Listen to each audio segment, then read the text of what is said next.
Mga kapuso, sa halip na pahinga, stress ang idinulot sa mga nabiktima ng tinatawag na staycation scam. Modus diyan ang pag-aalok ng bagsak presyong room rate. Yan ang aking tinutukan. Honeymoon suite na sa itsura pa lang ng kama parang ang sarap ng higan. Ang palikuran parang kwarto rin sa laki. Nakasalamin ang shower area katabi ang bathtub na nasa tabi ng veranda. May sariling living at dining areas din na konektado sa kids room. Sosyal ang itsura. Kaya dito na sana sasalubungin ng negosyanteng si Ivy, hindi niya tunay na pangalan ng 2026 kasama ang kanyang asawa at mga anak. Isa raw nagpakilalang agent ng umunoy hotel suite na ito ang kanyang nakachat. Agad daw itong nagsend ng room rates at litrato ng mga kwarto. Sabi niya po, agad kong bayaran para ma-block daw po yung date na gusto ko. Pero nang siya'y makapag-transfer na ng bayad, Kinabahan po ako, nag-ask po ako sa kanya kung okay na. Hindi po siya nagre-reply sa akin. Nakakainis po kasi pinaghirapan namin yun. Maliit man pong halaga kaso pinaghirapan po ng family ko. ang empleyado namang si Celso, hindi niya rin tunay na pangalan, sa Boracay sana magpapasko kasama rin ang pamilya. Nahumaling daw siya sa mga litratong pinadala ng nakachat niya na nag-offer ng bagsak presyong room rate na ang bubungad pagising mo, wow, beachfront view.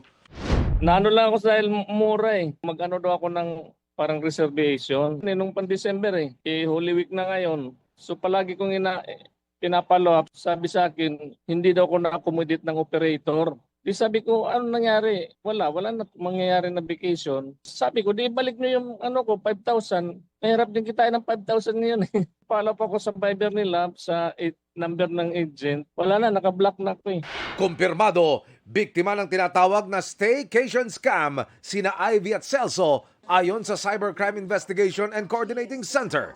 Naglipa na raw ngayon ang modus na ito online, lalo't bukod sa pinipili ng ilan na mag-staycation ngayong Semana Santa, summer season na. Alam niyo yung mga scammers, hindi talaga nagpapahinga, hindi nagbabakasyon. In fact, nag-overtime pa sila. Yung mga scammers natin ngayon, very, very sophisticated. And hindi lang sila sophisticated, super coordinated pa nila. Lahat ng scams na nangyayari ngayon, they are really designed to deceive. Ayon sa CICC, ngayong first quarter ng taon, umaabot na sa mahigit 2,800 ang mga kahalintulad na kasong inireport sa kanila. Nasa higit 6,400 naman ang nagsumbong sa kanila noong 2025. Mahigpit na paalala ng CICC mag-report sa kanila sa pamamagitan ng mas pinalakas na hotline 1326. Ang burden dapat hindi dapat doon sa mga consumers. Ang mga consumers are considered victims. Kaya pag nagsumbong kayo, dyan nyo makikita yung mga pagbabago doon sa implementasyon ng batas. May action center na rin daw silang bubuksan ngayong Abril para i-accommodate ang mga magsusumbong ang perang tinangay ng mga scammer. Pwede na rin daw mabawi sa pakikipag-ugnayan nila sa mga financial institution at mga bangko. Ilan sa mga red flag ayon sa CICC, basta't nagmamadali ang kadil na kunin ng bayad, walang maipakitang pruweba na kanya ang iniaalok niya at bagsak presyo ang alok, magduda na. Piliin po nating pumunta doon sa mga online booking platforms na mas established naman na. 'Di ba? Kung hindi po natin alam kung ano po yung mga official sites. Para sa GMA Integrated News, Emilio Sumangil, nakatutok 24 oras. Hindi dumalo sa pagdinig ng komite sa Kamara ang defense team ni Vice President Sara Duterte pero humarap sila sa media. Kinwestiyon nila ang jurisdiksyon ng komite na talakayin ang mga impeachment complaint laban sa bise. Nakatutok si Marisol Abduraman. Kwenisyon ng defense team ni Vice President Sara Duterte ang jurisdiction ng House Committee on Justice na tumatalakay sa impeachment complaints laban sa bise. Tinawag kasi itong mini trial ng mga miyembro ng komite na ayon sa defense team ay dapat sa Senado lang ginagawa. We are questioning the jurisdiction of the committee to conduct this form of trial, whether it is something that they may have or some members of the committee may have referred to as a mini trial or as a form of hearing. Nilinaw ng defense team ng BISE na hindi nila wini-waive ang karapatan ng Vice President na lumuhok sa proceedings at magpresenta ng mga ebidensya. Pero sa tamang forum daw na may jurisdiction sa trial. Layon sa pagdinig na alamin kung may probable cause ang impeachment complaint para iakyat ito sa Senado bilang impeachment court. Nilinaw ng mga abogado ni Duterte na hindi nila kinukwestiyon ang kapangyarihan ng House of Representatives na mag-initiate ng investigasyon sa impeachment complaint laban sa BISE. Pero sa nangyayari daw, pwede silang dumulog sa Korte Suprema. We cannot participate in a proceeding that we think is unconstitutional.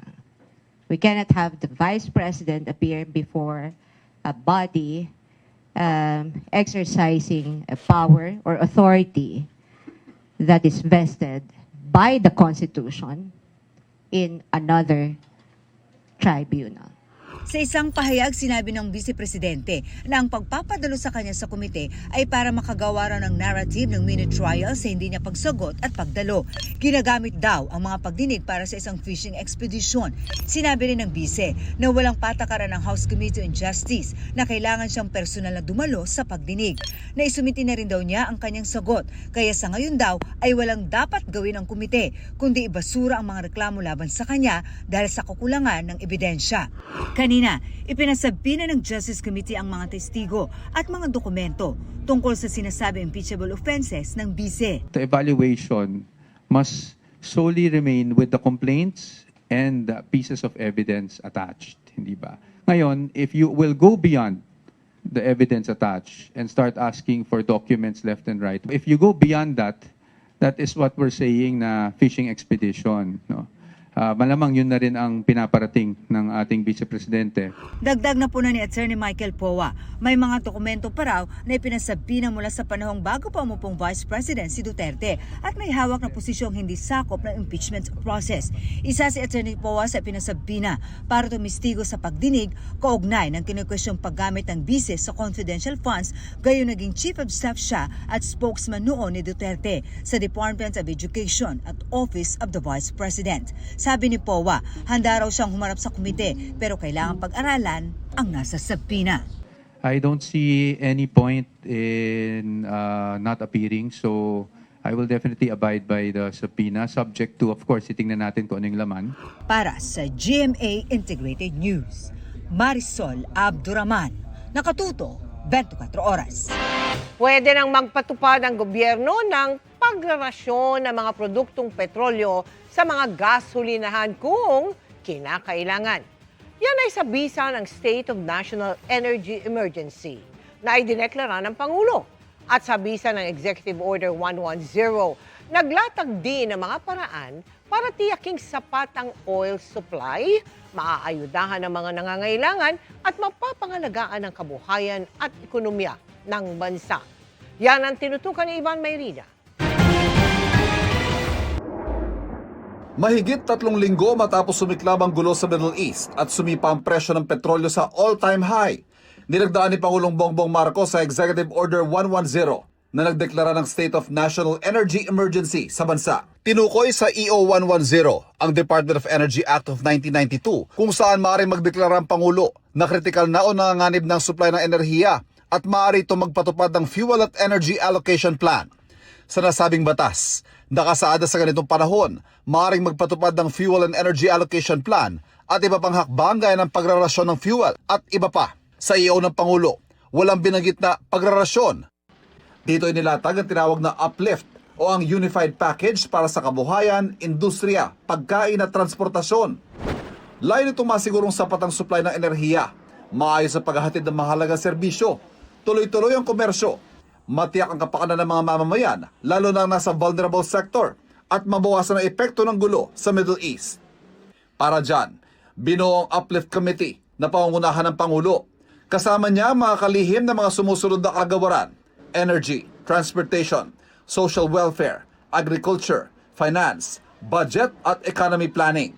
Imamonitor ng komite ang galaw at pamahagi ng supply ng petrolyo, pagkain, agri-products at ibang pangunahing pangangailangan. Pati mga serbisyo tulad ng transportasyon, utilities tulad ng kuryente at tubig gripo, at serbisyong pangkalusugan.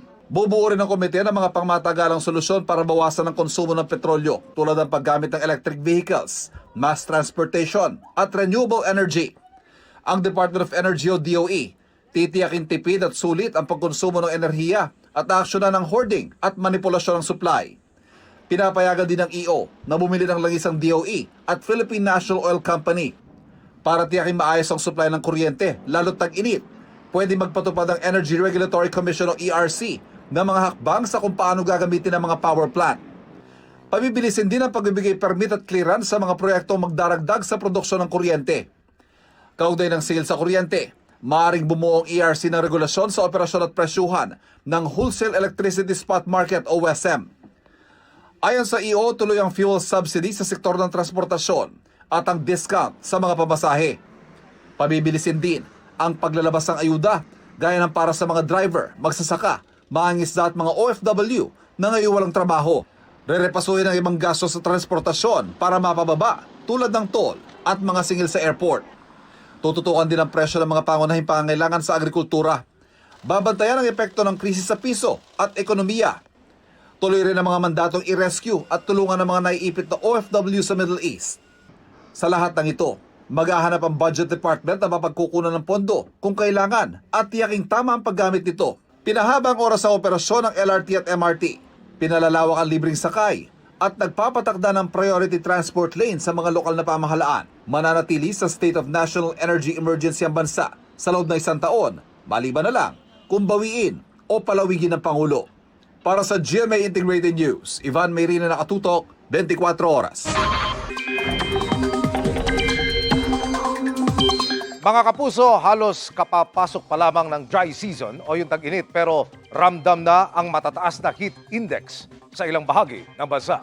Ang heat index ay tumutukoy sa kung gaano kainit ang nararamdaman ng ating katawan kapag pinagsama ang air temperature at relative humidity o yung moisture sa hangin.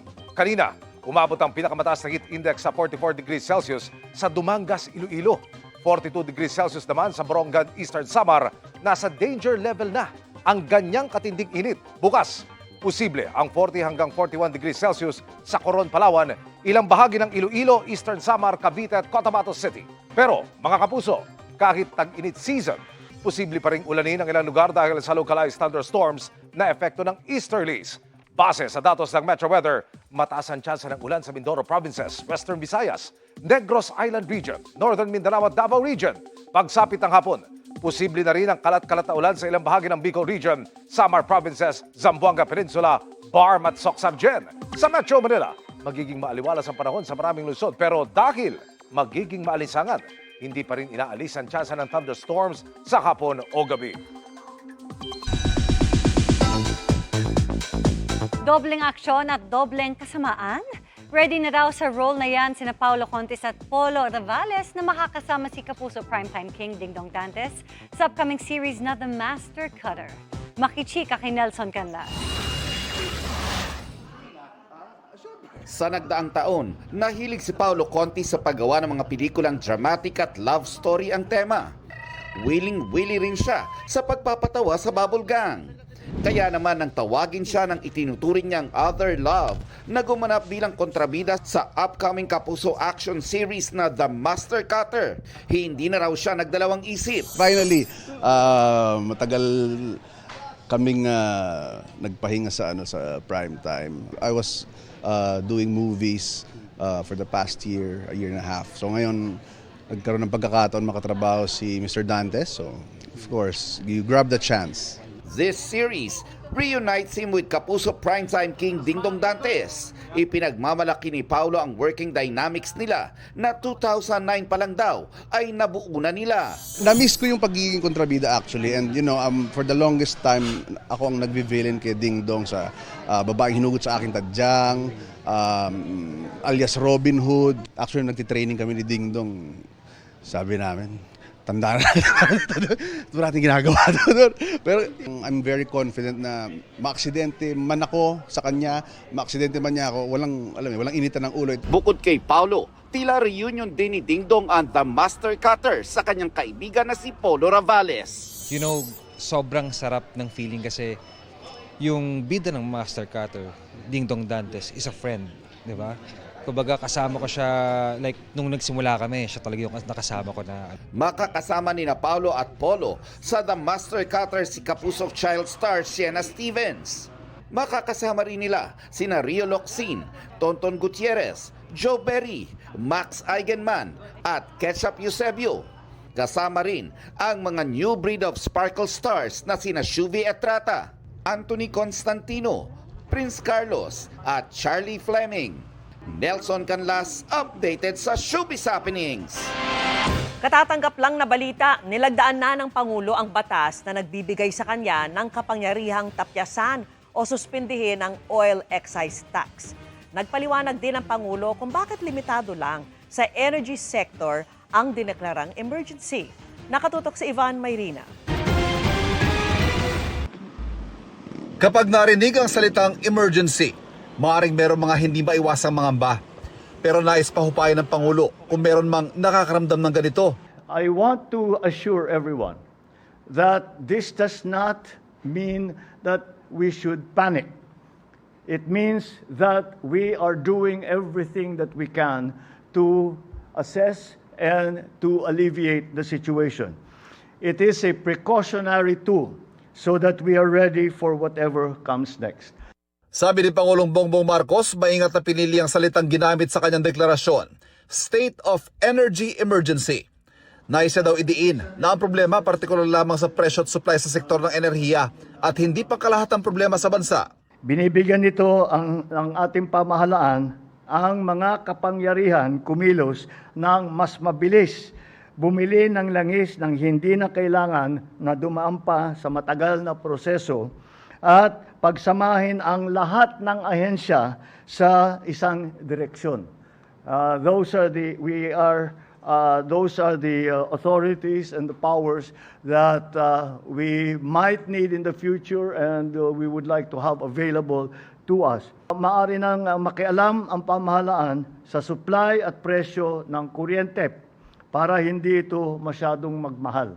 Dahil that's the authority that the EO in its declaration of a energy emergency provides the executive. Sa presidential address kanina, sinabi ng Pangulo na ang malaking problema nagbabadya ang pag-abot sa kritikal ng supply ng langis na ayon sa Energy Department ay nasa 45 days na lang sa diesel at hanggang 60 days sa gasolina. We can be confident that after the 45 days, we will still have already arrived here in the Philippines, we will have already a flow of oil. Right now, I'm very confident in saying that we have sufficient supply. We will continue to source those supplies, and I do not think that there is a problem. Oo nga't may supply, pero kakayanin ba ang presyo? Lalo't ngayon pa lang, hirap na ang maraming Pilipino.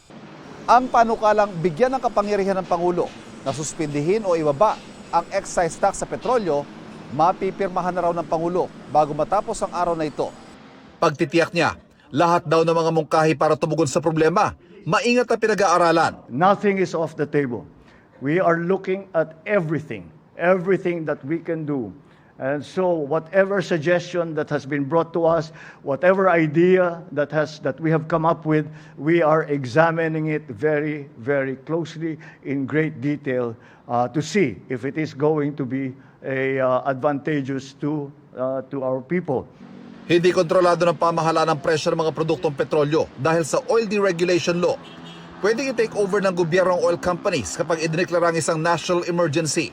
Pero nang tanungin ng Pangulo kung isa ito sa mga pinag-aaralan, sagot niya, I don't want to get into that discussion. Para sa GMA Integrated News, Ivan Mayrina, nakatutok, 24 oras.